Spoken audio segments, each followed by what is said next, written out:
రెండో రోజు మహానాడు కార్యక్రమం అయితే చేరుకోవటం జరిగింది. అయితే మనతో మాట్లాడేందుకు తెలంగాణలో ఉన్నటువంటి పార్టీ సీనియర్ నేత నర్సిరెడ్డి గారు మనతో పాటు ఉన్నారు. ఆయనతో మాట్లాడదాం. సార్ చెప్పండి, నిన్న కొడాలి నాని మాట్లాడుతూ చాలా పెద్ద ఎత్తున విమర్శలు చేశారు. మోడీ వస్తే దండాలు పెట్టడమే నారా లోకేష్ పని, చంద్రబాబు పని అని వ్యాఖ్యలు చేశారు. దీంతో పాటు సూపర్ 6 కాదు, అది సూపర్ 0 అని చెప్పి అంటున్నారు. ఎలా చూడొచ్చు? అనేక సంవత్సరాలుగా రాజకీయాల్లో ఆరోపణలు ప్రత్యారోపణలు చేయడం వాళ్ళకి అలవాటు అయింది. ఇవాళ ప్రజా సంక్షేమం పాలన కొనసాగుతున్నటువంటి విషయం మన అందరం కూడా రాష్ట్రంలో గతంలో ఎన్నడూ లేని విధంగా ఇవాళ పెన్షన్లు అందుతున్నటువంటి విషయం స్పష్టంగా జనం మధ్యకు పోయి, అందుకనే వైకాపా నేతలు ఎప్పుడు కూడా జనానికి దూరంగా ఉంటారు కాబట్టి జనం మధ్యకు వెళ్తే వాస్తవాలు ఏంది అని తెలుస్తుంది. ఇవాళ అద్భుతంగా కూడా ఇవాళ పక్క రాష్ట్రంలో తెలంగాణలో కూడా ఇవ్వలేని విధంగా ఇవాళ 4,000, 6,000 రూపాయల పెన్షన్లు ప్రతి నెల చివరి వారంలో ఇస్తున్నటువంటి చరిత్ర ఇవాళ తెలుగుదేశం పార్టీది, కూటమి ప్రభుత్వానికి. ఇలా కూటమి ప్రభుత్వం అధికారంలోకి వచ్చిన తర్వాత అన్నీ కూడా సజావుగా సాగుతున్నాయి. ప్రాజెక్టులు ముందుకు పోతున్నటువంటి పరిస్థితి ఉంది. పెట్టుబడులు వస్తున్నాయి. దాదాపు 23 లక్షల కోట్ల పెట్టుబడులకు ఒప్పందాలు జరిగినాయి. కంపెనీలన్నీ కూడా వస్తున్నటువంటి పరిస్థితుల చూసి తట్టుకోలేక కంపెనీలు బెదిరించాలి, దాడుల ద్వారా, దౌర్జన్యాల ద్వారా, గుండాయిజం ద్వారా వచ్చే కంపెనీలు ఆపాలే, వీళ్ళకు పేరు రావద్దు అనేటువంటి ఆలోచనలు చేస్తున్నటువంటి ప్రకటనలే తప్ప అది వాస్తవం కాదు అనేటువంటి విషయం చాలా స్పష్టంగా అర్థమవుతుంది. అందుకనే నారా లోకేష్ గారు చాలా స్పష్టంగా సూటిగా సమాధానం చెప్పారు.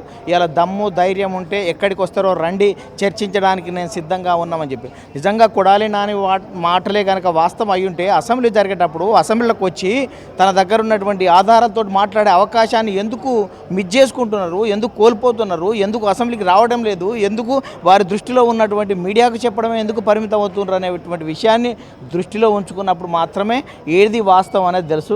ఇవాళ అందుకనే ప్రజలకంతా ఒక స్పష్టమైనటువంటి విధానంతో ఉంది.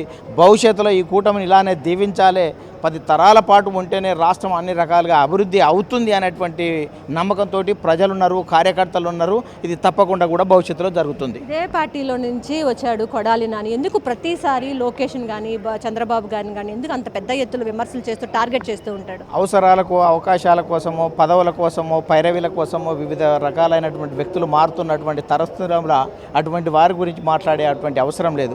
ఒక సిద్ధాంత నిబద్ధత కలిగినటువంటి కార్యకర్తలు ఎవరైతే ఉన్నారో వాళ్ళు పార్టీ లక్ష్యం, సమాజ హితమే ధ్యేయం అనేటువంటి లక్ష్యంతో పనిచేసేవారు ఇలాంటి ప్రకటనలు చేయలేరు అనేటువంటి విషయం స్పష్టంగా అర్థమవుతుంది. అందుకనే ఏ పార్టీలో ఉన్నామనే దానికంటే ముందు సమాజానికి, ప్రజలకు ఎవరు ఎక్కువ మేలు చేసిండ్రు అనేది కనుక డిబేట్ చేస్తే అది అర్థవంతంగా ఉంటుంది అనేటువంటి విషయం వాళ్ళ దృష్టికి తీసుకెళ్తున్నారు. జగన్మోహన్ రెడ్డి కూడా మాట్లాడుతూ ఈ 2 సంవత్సరాల పాలన వెన్నుపోటు పాలనే టీడీపీది, కూటమి ప్రభుత్వాన్ని అని అంటున్నారు. దీని వ్యాఖ్యలపై మీరేం? అతను మొదటి నుంచి కూడా అదే చెప్తున్నాడు కదా, వెన్నుపోటు పొడిచింది కాంగ్రెస్ను, వెన్నుపోటు పొడిచిన చరిత్ర ఆయనది. అతను చెల్లికి వెన్నుపోటు పొడిచిన, తల్లికి వెన్నుపోటు పొడిచిన, తల్లికి గౌరవాధ్యక్షరాలు పదవి తీసేసిన చరిత్ర అతనిది. వెన్నుపోటు రాజకీయాలకు అలవాటు అయింది. ఆలవాలమైనటువంటి చరిత్ర వైకాపా నేతలది తప్ప టీడీపీ నేతలది కాదు. టీడీపీ ఎప్పుడు కూడా ప్రజాస్వామ్యబద్ధంగా ఉంది, ప్రజల కోసమే పనిచేస్తుంది, అన్న ఆశయాలను కొనసాగిస్తుంది. ప్రతిరోజు, ప్రతి గంట, ప్రతి నిమిషం, ప్రతి క్షణం అధికారంలో ఉన్న జనం మధ్యనే ఉంటున్నారు, జనం కోసమే పనిచేస్తున్నారు. కార్యకర్తలు అవిశ్రాంతంగా పోరాటాలు చేస్తూ జనం కోసం పనిచేస్తున్నటువంటి పార్టీ తెలుగుదేశం పార్టీ. ఇలాంటి విమర్శలు ఇలా చేసే 11కు పడిపోయినరు. ఇక భవిష్యత్తులో విమర్శలు చేస్తే ఎక్కడ పడిపోతారో వాళ్ళే నిర్ణయించుకోవాలి. Thank you.